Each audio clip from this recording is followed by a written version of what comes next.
Hari ini saya menggunakan sesuatu yang lagi tren di dunia, yaitu menggunakan baju atau kaos warna hijau seperti Zelensky, di mana kita tahu di dunia barat atau sekutu atau Amerika, Zelensky adalah war hero. Saat ini dia diembung-embung sebagai war hero.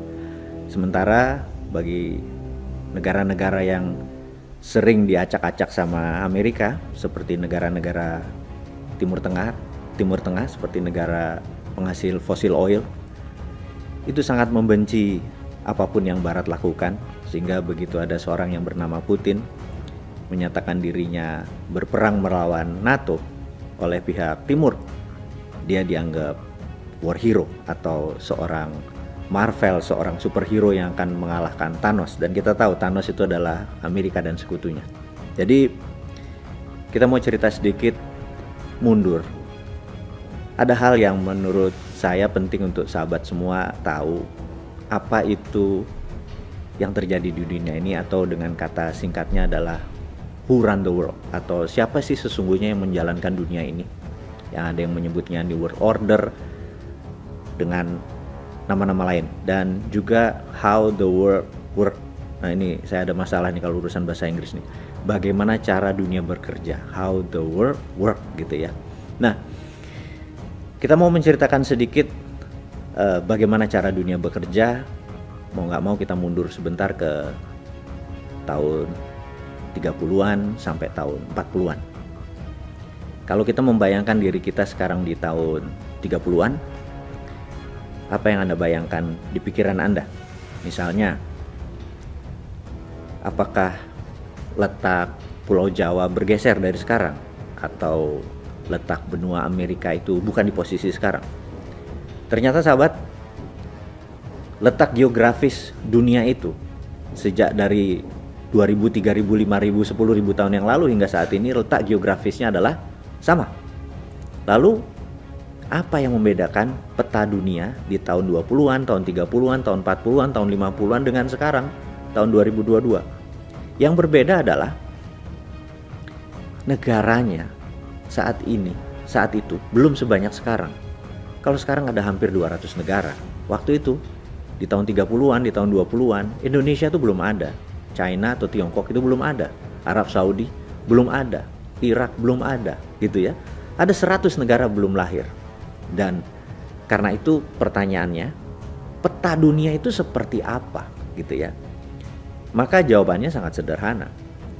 Peta dunia dulu ditentukan oleh negara-negara kolonialisasi yang mengkoloni. Misalnya di Afrika terbagi, di sini wilayah Belgia, di sini wilayah Spanyol, di sini wilayah Inggris, di sini wilayah Belanda, gitu ya. Kemudian di sisi Asia juga sama. Jadi yang disebut peta dunia berbeda dengan peta dunia sekarang. Peta dunia sekarang berdasarkan negara. Kalau dulu berdasarkan negara yang mengkolonialisasi.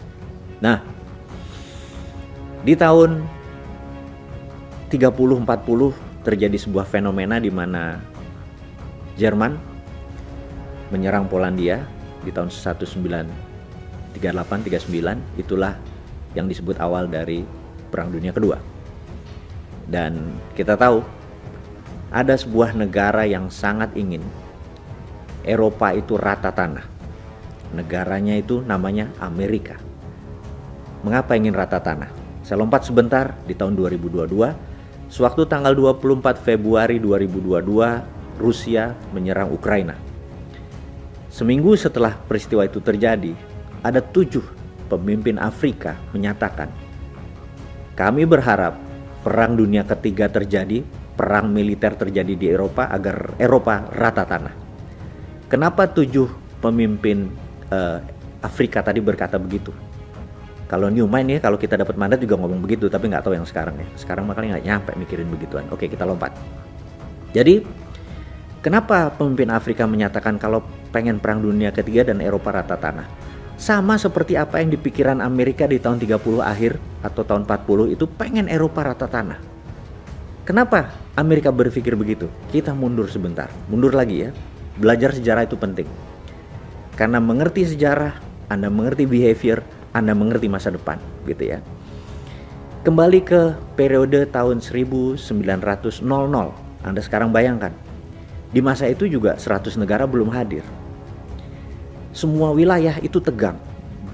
Di daerah Brazil misalnya, Portugal ribut sama Belgia, ribut sama Spanyol, kemudian di Indonesia, Inggris sama Belanda, di Afrika, hampir semua negara Eropa yang mempunyai wilayah kolonialisasi ribut satu sama lain.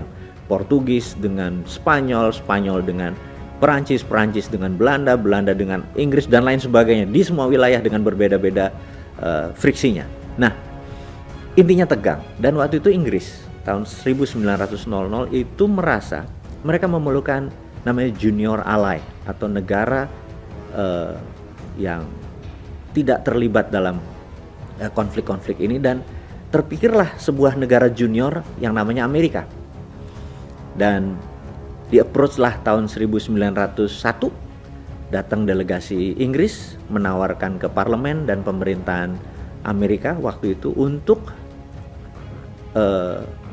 menjadi ally, menjadi aliansi, menjadi sekutu Inggris. Kemudian waktu 1902 delegasi Amerika berkunjung ke Inggris, kemudian berkunjung ke Eropa. Dan sahabat semua dimanapun Anda berada, inilah dosa pertama dari Inggris yang membuat dunia saat ini terluka. Ini adalah dosanya Inggris sesungguhnya. Kenapa? Karena sejak delegasi Amerika itu kembali ke Amerika,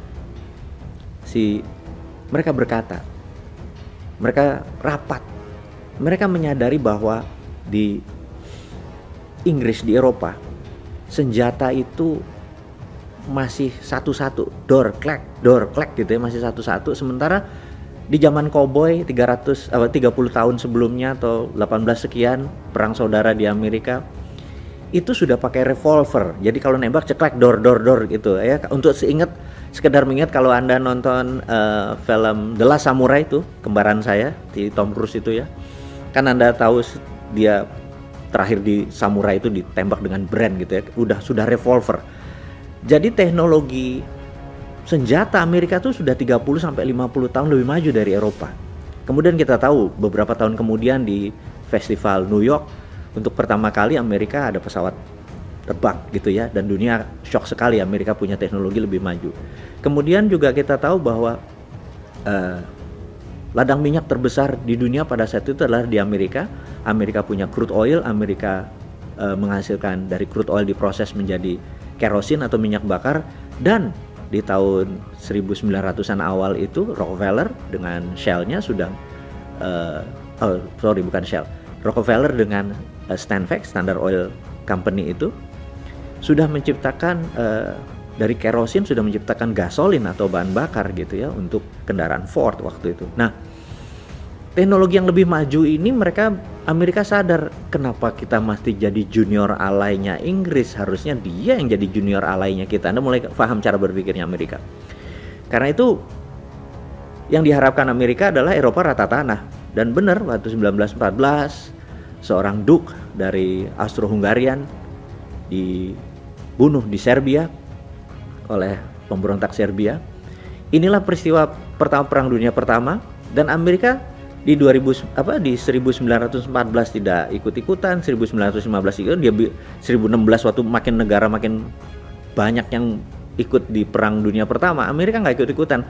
Di sisi Amerika cuma satu, dia pengen Eropa rata tanah gitu ya. Nah, singkat cerita, akhirnya U-boatnya Jerman menyerang 3 kapal niaganya Amerika di 1917. Akhirnya Amerika nggak tahan, Amerika masuk. Intinya 1918 Perang Dunia Pertama selesai, Jerman dalam pihak yang kalah dan lain sebagainya. Nah, Amerika balik lagi, tapi ternyata Eropa tidak hancur. Kemudian dalam 15 tahun kita tahu Hitler dan Jerman membangun Jermannya dari nol, dari scratch menjadi negara superpower. Kemudian Jerman mulai menaklukkan Polandia. Sama persis seperti Rusia sekarang mengambil Ukraina, karena merasa punya satu ras gitu ya, satu rumpun. Kalau di dalam Rusia sekarang dia menganggap dirinya adalah East Slovak atau Slovak Timur. Yang namanya Hitler juga beranggapan ini satu ras, Polandia dengan Jerman ini. Dan cerita panjangnya adalah gak lama kemudian perang terjadi di Eropa, dan Inggris Sejak 1938, 39, 40 minta Amerika masuk, tapi Amerika cuman separuh hati, cuman ngarepin hancur lo kayak gitu ya. Nah, tahun 42 baru Amerika masuk, itu pun masih di Normandy, belum kemana-mana, belum perang-perang beneran.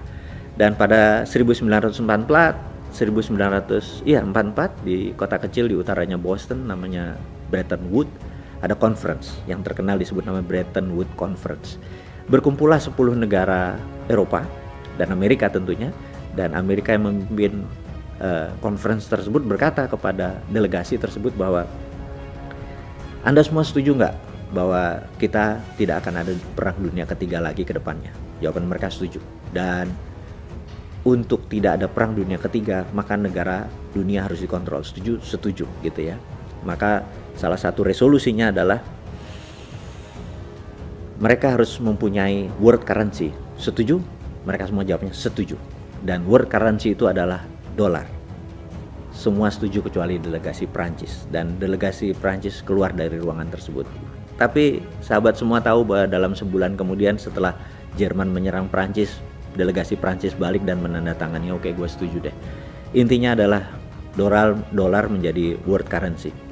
Yang kedua adalah mendirikan World Bank, bank yang untuk mengendalikan peredaran uang di dunia, dan International Monetary Fund atau IMF untuk pelaksanaan lending atau pinjaman. Dan yang menarik adalah untuk sebuah resolusi keluar dari IMF, suara voting itu harus mendapatkan 75% agree baru resolusi IMF keluar. Dan suara hak vote-nya negara Amerika adalah 26%.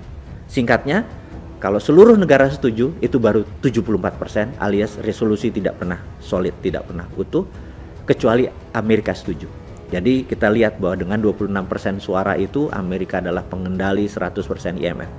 Jadi itulah, kalau sahabat semua kita buka, inilah yang disebut who run the world, siapa yang menjalankan dunia, and how the world work, bagaimana cara dunia bekerja. Nah, sejak saat itu sebuah buku yang berjudul Long Telegram dari John F. Cannon.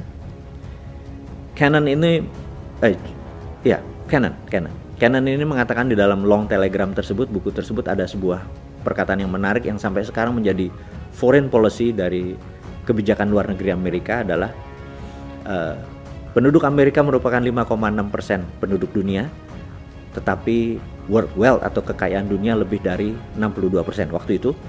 Dan kalimat di bawahnya yang menjadi legend hingga saat ini adalah we want to keep it that way forever, atau terjemahan bebasnya adalah kami ingin selamanya mengontrol world wealth, 65% kekayaan dunia tersebut. Dan kita tahu sampai saat ini Amerika merupakan pengendali 65% world wealth. Memang secara GDP dibandingin China mungkin sudah 11-12, menguasai 25-30% kekayaan dunia. Tetapi Amerika memiliki Wall Street, di mana 40% world wealth ada di Wall Street.